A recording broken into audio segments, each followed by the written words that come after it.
আমার ভাইয়েরা, দুনিয়ার জীবনে মন যা চাবে, চাওয়া মাত্র মনের চাওয়া পাওয়া পূরণ করলেন, মনের ইচ্ছা অনুযায়ী কাজ করলেন, মনের চাওয়া পাওয়া অনুযায়ী কাজ করলেন, সেদিন আল্লাহর আদালতে আল্লাহ দাঁড় করাবেন গোলামদেরকে। জবানকে আল্লাহ বন্ধ করে দিবেন। আল্লাহ পাক আপনার চোখ থেকে সাক্ষী গ্রহণ করবেন, আল্লাহ পাক আপনার চামড়ার কাছ থেকে সাক্ষী নেবেন, আল্লাহ পাক আপনার নিজের কান থেকে সাক্ষী গ্রহণ করবেন। সেই সাক্ষী গ্রহণ কতটা কঠিন হবে! মানুষগুলা শুধু ঘামতে থাকবে, ঘামতে থাকবে, ঘামতে থাকবে। গুনাহের পরিমাপ অনুযায়ী কারো কারো ঘামগুলা টাকনো পর্যন্ত চলে যাবে। وَمِنْهُمْ مَنْ يَكُونُ عَلَى حَقَّيْهِ, কারো কারো ঘামগুলা হাঁটু পর্যন্ত চলে যাবে, কারো কারো ঘামগুলা কোমর পর্যন্ত চলে যাবে। মানুষগুলা শুধু নিজের গুনাহের পরিমাপ অনুযায়ী সেদিন ঘামবে। কারো কারো ঘাম সেদিন বুক পর্যন্ত চলে আসবে। আল্লাহর নবী নিজে ইশারা করে দেখালেন, কারো কারো ঘামগুলা সেদিন মুখ পর্যন্ত চলে আসবে। লোকটা হাবুডুবু খাবে, নিজের ঘামের ভিতরে হাবুডুবু খাবে। এমন কঠিন পরিস্থিতি কিয়ামতের দিন তৈরি হবে। আল্লাহ পাক সেদিন প্রত্যেকের গ্রীবলগ্ন থেকে, ঘাট থেকে মেমোরি কার্ড বের করবেন। আল্লাহ পাক মেমোরি কার্ড বের করে আল্লাহ নিজে দিবেন, হিসাব দেব। আল্লাহ পাক যেদিন বলবে, ইকরা কিতাবাক কাফা বিনাফসিকাল ইয়াউমা আলাইকা হাসিবা, পর হিসাব দেব। যাওয়ার কোনো জায়গা সেদিন পাওয়া যাবে না। আল্লাহর গোলামেরা যারা আপনারা সলাতুল জুমা আদায়ের জন্য আসছেন, শুধুমাত্র 50,000 বছর অপেক্ষা করা লাগবে হিসাব দেওয়ার জন্য। সহিহ বুখারীর বর্ণনা, নবীজি সাল্লাল্লাহু আলাইহি ওয়াসাল্লাম বললেন, মান্নু কিসা হালাক, যাকে আল্লাহ বলবেন পর জবাব দে, ওই লোকটা ধ্বংস হওয়া ছাড়া কোনো উপায় থাকবে না। কেউ সেদিন কোনো কাজে আসবে না। আজকে দুনিয়ার জীবনে সামান্য বৃষ্টির ভিতরে বের হলে বাপ কতভাবে সন্তানকে ছাতি দিয়ে আগলে রাখতে চায়। নিজের শরীর ভিজে যায়, তারপরেও সন্তানকে ভিজতে দেয় না। সন্তান বারবার বলে, আব্বা আপনি ভিজলে, আপনি মুরব্বী মানুষ, আপনার ঠান্ডা লেগে যাবে। এরপরও বাপ সন্তানের দিকে ছাতাটা ধরে রাখে।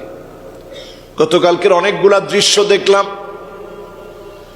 যেই দৃশ্যগুলো আমার মনের ভিতরে নাড়া দিয়েছে। দেখলাম মা সন্তানের মাথার উপরে ছাতা ধরে রেখেছে। একটা বারের জন্য মা নিজের কথা চিন্তা করে না। বাপ সন্তানের মাথার উপরে ছাতা ধরে রেখেছে, একটা বার নিজের কথা ভাবে না।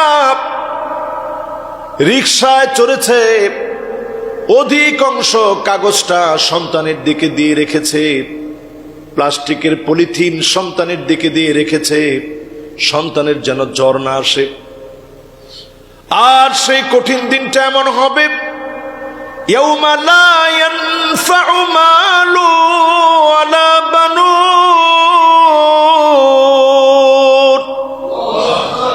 ইল্লা মান আতাল্লাহা বিকলবিন সালিম। সেই কঠিন দিনটা এমন হবে, সন্তান মায়ের দিকে ফিরেও তাকাবে না, বাপের দিকে ফিরেও তাকাবে না। হিসাব যখন শুরু হবে, বাপ মা ফিরেও তাকাবে না। আল্লাহর নবী যখন কথাগুলা বললেন, 50,000 বছর শুধু হিসাব দেওয়ার জন্য অপেক্ষা করা লাগবে। সাহাবায়ে কেরাম কান্না শুরু করলেন, ওগো নবীজি 50,000 বছর কেমন করে সেদিন আমরা কাটায় দিব? দুনিয়ার 50,000 বছর না, কালফি সানাতিন মিম্মা তাউদ্দুন, আখিরাতের 50,000 বছর। দুনিয়ার একদিন, দুদিন, 3 দিন, এইভাবে যদি হিসাব করেন 365 দিনে 1 বছর হয়। এভাবে যদি হিসাব করেন 1000 বছর পার হওয়ার পরে আখিরাতের মাত্র 1 দিন পার হবে। আখিরাতের একটা সকাল সন্ধ্যা কত বড় হবে! কান্নাহুম ইয়াওমা ইয়ারাউনাহা লাম ইয়ালবাসু ইল্লা আশিয়াতান আও দুহাহা। একটা সকাল সন্ধ্যার সমান 60-70 বছরের জীবনটা একটা ঝলকের মধ্যে শেষ হয়ে যাবে।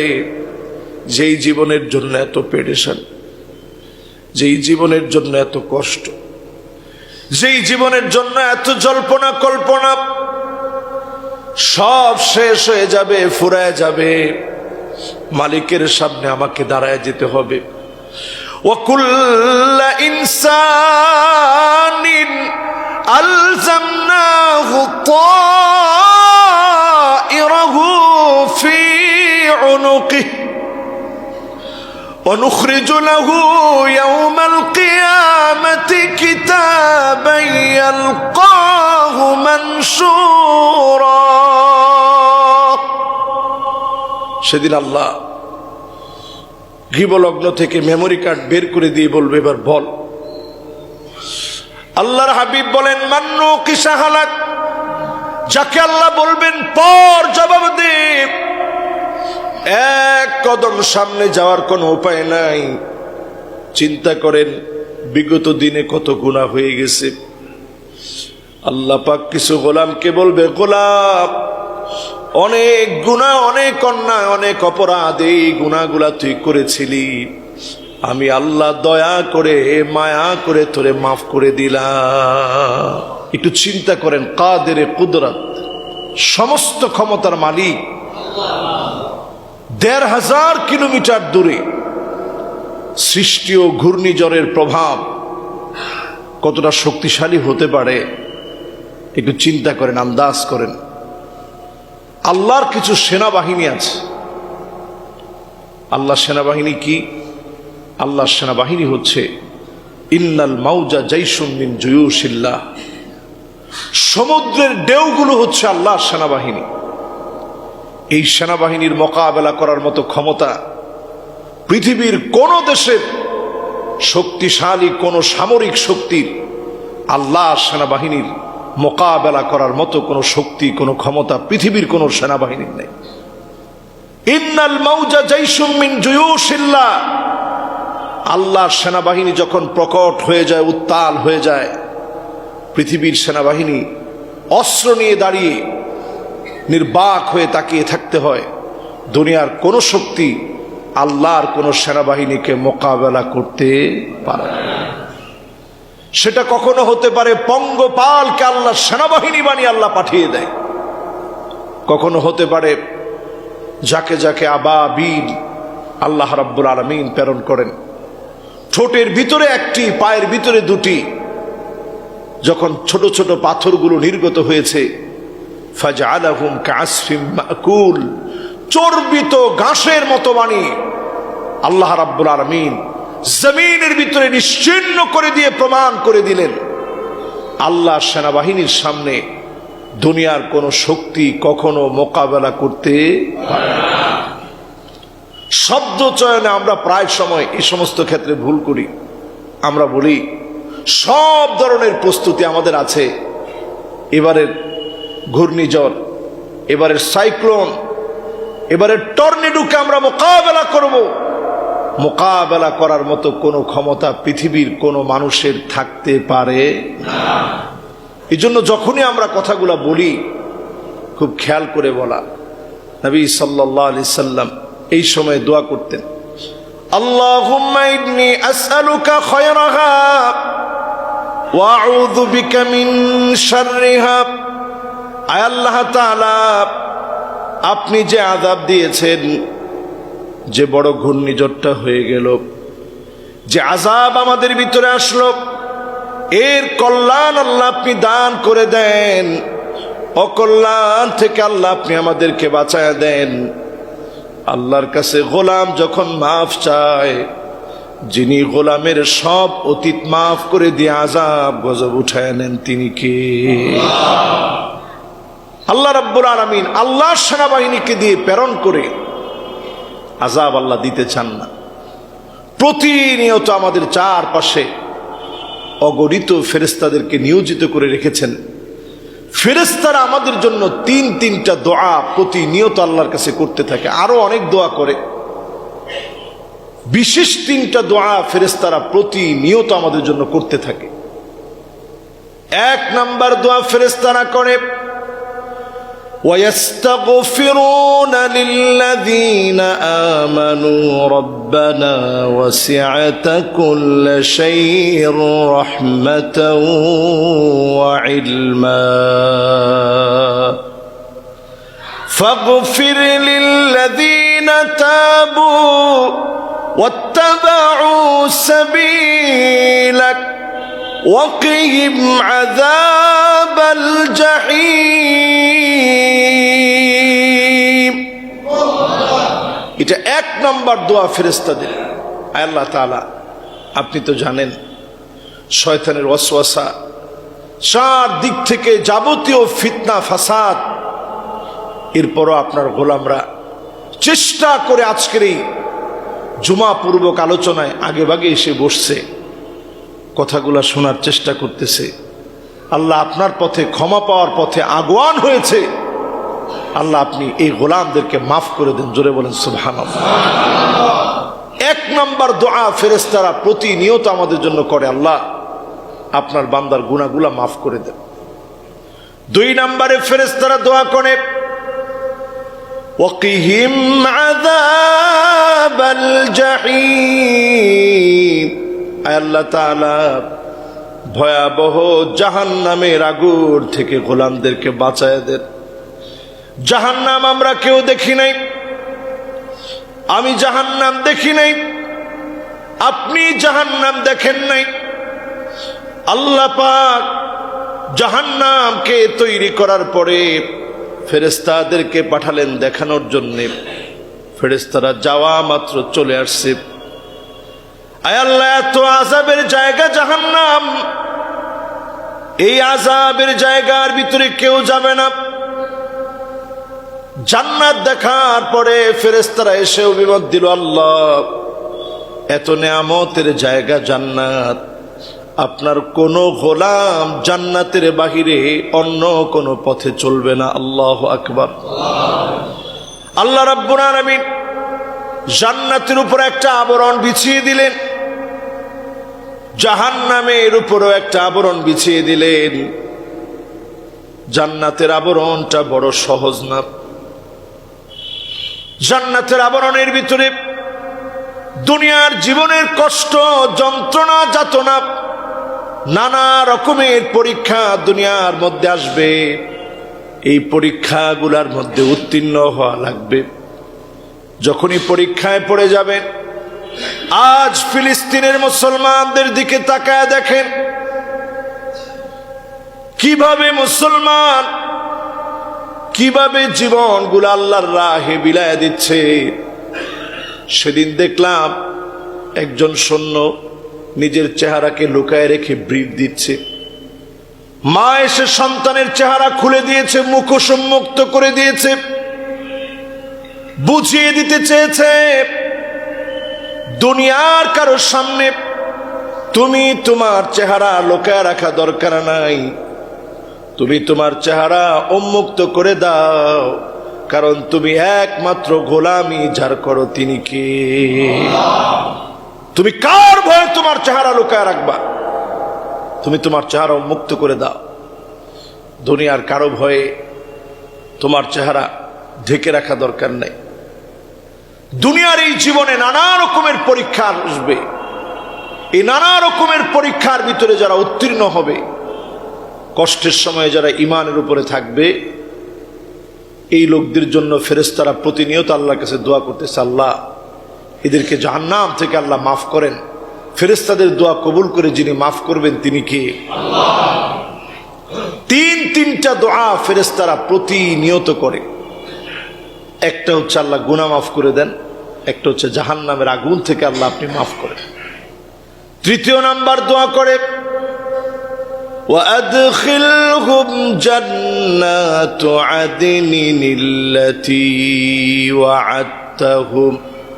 আল্লাহ তাআলা যেই জান্নাতের ওয়াদা আপনি আপনার গোলামদের জন্য করলেন, ওয়াদা মাফিক আপনার গোলামদের জন্য আল্লাহ ওয়াদা মাফিক জান্নাতের ফয়সালা করে দেন, পড়েন আমিন। যতজন আমরা এই জুমা পূর্বক আলোচনায় বসি, প্রতিনিয়ত আমাদের জন্য দোয়া হয়। 1 নাম্বার গুনাহ মাফ, 2 নাম্বার জাহান্নামের আগুন মাফ, 3 নাম্বারে আল্লাহ আপনার গোলামদেরকে আপনি জান্নাতের মালিক বানায় দেন। আল্লাহ পাক যখন জান্নাত বানাইলেন, জান্নাত আর জাহান্নামের মধ্যে একটা প্রলেপ দিয়ে দিছে। এই জন্য আমার ভাইয়েরা, দুনিয়ার জীবনে মন যা চাবে, চাওয়া মাত্র মনের চাওয়া পাওয়া পূরণ করলেন, মনের ইচ্ছা অনুযায়ী কাজ করলেন, মনের চাওয়া পাওয়া অনুযায়ী কাজ করলেন, সেদিন আল্লাহর আদালতে আল্লাহ দাঁড় করাবেন গোলামদেরকে। জবানকে আল্লাহ বন্ধ করে দিবেন। আল্লাহ পাক আপনার চোখ থেকে সাক্ষী গ্রহণ করবেন, আল্লাহ পাক আপনার চামড়ার কাছ থেকে সাক্ষী নেবেন, আল্লাহ পাক আপনার নিজের কান থেকে সাক্ষী গ্রহণ করবেন। সেই সাক্ষী গ্রহণ কতটা কঠিন হবে! মানুষগুলা শুধু ঘামতে থাকবে, ঘামতে থাকবে, ঘামতে থাকবে। গুনাহের পরিমাপ অনুযায়ী কারো কারো ঘামগুলা টাকনো পর্যন্ত চলে যাবে। ওয়ামিনহুম মাইয়াকুনু আলা হাকাইব, কারো কারো ঘামগুলা হাঁটু পর্যন্ত চলে যাবে, কারো কারো ঘামগুলা কোমর পর্যন্ত চলে যাবে। মানুষগুলা শুধু নিজের গুনাহের পরিমাপ অনুযায়ী সেদিন ঘামবে। কারো কারো ঘাম সেদিন বুক পর্যন্ত চলে আসবে। আল্লাহর নবী নিজে ইশারা করে দেখালেন, কারো কারো ঘামগুলা সেদিন মুখ পর্যন্ত চলে আসবে। লোকটা হাবুডুবু খাবে, নিজের ঘামের ভিতরে হাবুডুবু খাবে। এমন কঠিন পরিস্থিতি কিয়ামতের দিন তৈরি হবে। আল্লাহ পাক সেদিন প্রত্যেকের গ্রীবলগ্ন থেকে, ঘাট থেকে মেমোরি কার্ড বের করবেন। আল্লাহ পাক মেমোরি কার্ড বের করে আল্লাহ নিজে দিবেন, হিসাব দেব। আল্লাহ পাক যেদিন বলবে, ইকরা কিতাবাক কাফা বিনাফসিকা আল-ইয়াওমা আলাইকা হাসিবা, পর হিসাব দেব। যাওয়ার কোনো জায়গা সেদিন পাওয়া যাবে না। আল্লাহর গোলামেরা যারা আপনারা সলাতুল জুমা আদায়ের জন্য আসছেন, শুধুমাত্র 50,000 বছর অপেক্ষা করা লাগবে হিসাব দেওয়ার জন্য। সহিহ বুখারীর বর্ণনা, নবীজি সাল্লাল্লাহু আলাইহি ওয়াসাল্লাম বললেন, মান্নু কিসা হালাক, যাকে আল্লাহ বলবেন পর জবাব দে, ওই লোকটার ধ্বংস হওয়া ছাড়া কোনো উপায় থাকবে না। কেউ সেদিন কোনো কাজে আসবে না। আজকে দুনিয়ার জীবনে সামান্য বৃষ্টির ভিতরে বের হলে বাপ কতভাবে সন্তানকে ছাতি দিয়ে আগলে রাখতে চায়, নিজের শরীর ভিজে যায় তারপরেও সন্তানকে ভিজতে দেয় না। সন্তান বারবার বলে, আব্বা আপনি ভিজলে, আপনি মুরব্বী মানুষ, আপনার ঠান্ডা লেগে যাবে। এরপরও বাপ সন্তানের দিকে ছাতাটা ধরে রাখে। গতকালকের অনেকগুলা দৃশ্য দেখলাম, যেই দৃশ্যগুলো আমার মনের ভিতরে নাড়া দিয়েছে। দেখলাম মা সন্তানের মাথার উপরে ছাতা ধরে রেখেছে। একটা বারের জন্য মা নিজের কথা চিন্তা করে না। বাপ সন্তানের মাথার উপরে ছাতা ধরে রেখেছে, একটাবার নিজের কথা ভাবে না। রিকশায় চড়েছে, অধিকাংশ কাগজটা সন্তানের দিকে দিয়ে রেখেছে, প্লাস্টিকের পলিথিন সন্তানের দিকে দিয়ে রেখেছে, সন্তানের যেন জ্বর না আসে। আর সেই কঠিন দিনটা এমন হবে, ইয়াউমা লা ইয়ানফাউ মালু ওয়ালা বানুন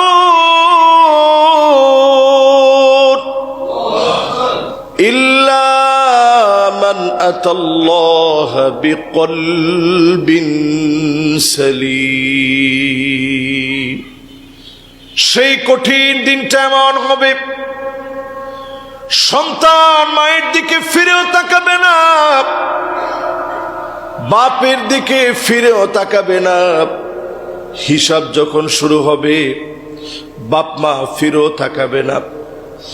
আল্লাহর নবী যখন কথাগুলা বললেন, 50,000 বছর শুধু হিসাব দেওয়ার জন্য অপেক্ষা করা লাগবে।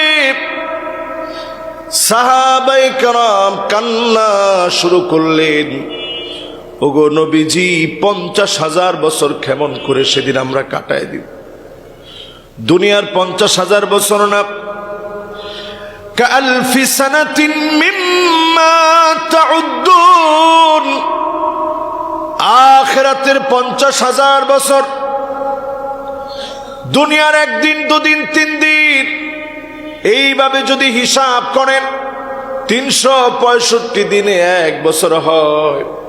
এভাবে যদি হিসাব করেন, 1000 বছর পার হওয়ার পরে আখিরাতের মাত্র 1 দিন পার হবে। আখিরাতের একটা সকাল সন্ধ্যা কত বড় হবে! কান্নাহুম ইয়াউমা ইয়ারাউনাহা লাম ইয়ালবাসু ইল্লা আশিয়াতান আও দুহাহা। একটা সকাল সন্ধ্যার সমান 60-70 বছরের জীবনটা একটা ঝলকের মধ্যে শেষ হয়ে যাবে। যেই জীবনের জন্য এত পেরেশান, যেই জীবনের জন্য এত কষ্ট, যেই জীবনের জন্য এত জল্পনা কল্পনা, সব শেষ হয়ে যাবে, ফুরায় যাবে। মালিকের সামনে আমাকে দাঁড়ায় যেতে হবে। ওয়াকুল্লা ইনসানিন আলজামনাহু তাইরাহু ফি উনুকিহি ونخرج له يوم القيامة كتابا يلقاه منشورا। সেদিন আল্লাহ গৃহলগ্ন থেকে মেমোরি কার্ড বের করে দিয়ে বলবে, এবার বল। আল্লাহর হাবিব বলেন, মান্নু কিসা হালাক, যাকে আল্লাহ বলবেন পর জবাব দে। এক কদম সামনে যাওয়ার কোনো উপায় নাই। চিন্তা করেন, বিগত দিনে কত গুনাহ হয়ে গেছে। আল্লাহ পাক কিছু গোলামকে বলবে, গোলাম, অনেক গুনাহ, অনেক অন্যায়, অনেক অপরাধ, এই গুনাহগুলা তুই করেছিলি, আমি আল্লাহ দয়া করে মায়া করে তোরে মাফ করে দিলাম। এই জন্য আমার আল্লাহ হচ্ছেন কারীম, যিনি সব দেখেন, দেখার পরেও তিনি গোপন রাখেন। আমার গুনাহগুলো আল্লাহ গোপন রাখছেন, আপনার গুনাহগুলো আল্লাহ গোপন রাখছেন। এই জন্য তিনি কারীম, তিনি অতীব সম্মানিত। মানুষকে অসম্মানিত করতে চান না, অপদস্থ, অপমানিত, লাঞ্ছিত মালিক করতে চান। মালিক শুধু 2 ফোঁটা চোখের পানি চান। মালিকের কাছে আপনি যদি হয়রান পেরেশান হয়ে বলেন, আল্লাহ আমি গুনাহ করেছি, আগে নিজেকে গুনাহের মধ্যে দেখতাম, আর গুনাহের দিকে যাব না। যদি গোলাম হিসেবে আল্লাহর কাছে এই কথাটুকু দিতে পারেন, আত্তাইবু মিনায যামবি কামান লা যামবা লাহু, এমন ভাবে আল্লাহ গুনাহগুলা মাফ করেন কেমন যেন বান্দার কোনো গুনাহই ছিল না। সুবহানাল্লাহ। মালিক হচ্ছেন এমন। আমার ভাইরা, মাঝে মাঝে চিন্তা করি, এই যে বৃষ্টি ঝরতেছে, তো ঝরতেছে, একটু চিন্তা করেন, এই যে বৃষ্টির পানি যেভাবে ঝরে, আল্লাহ কিন্তু এর চাইতে দ্রুত, এর চাইতে বেশি বৃষ্টির পানি আর কয় ফোঁটা পড়ছে, আপনার জীবনের গুনাহগুলা চিন্তা করেন, একটা দিনের গুনার কথা চিন্তা করেন। গীবত করা ছোট গুনাহ না বড় গুনাহ? বড় গুনাহ। প্রতিদিন আমরা কত গীবত করি। মিথ্যা বলা ছোট গুনাহ না বড় গুনাহ? বড় গুনাহ। মানুষকে গালিগালাজ করা ছোট গুনাহ? অমুক এরপর তো বললেন, আপনাদের সন্দেহ আছে? এটা কবিরা গুনাহ। কি গুনাহ? প্রতিদিন কত কত কবিরা গুনাহ করি, যেগুলো তওবা ছাড়া মাফ হয় না। প্রতিদিন কি পরিমাণ কবিরা গুনাহ করতেছ। এত গুনাহের ভিড়ে আল্লাহর আদালতে কেমন করে দাঁড়াবেন? কেমন করে আমরা দাঁড়াবো? আল্লাহর নবী যখন সেই ভয়াবহতার কথা বললেন, সাহাবায়ে কেরাম কান্নায় ভেঙে পড়লেন। এত লম্বা সময় কেমন করে কাটবে গো নবীজি?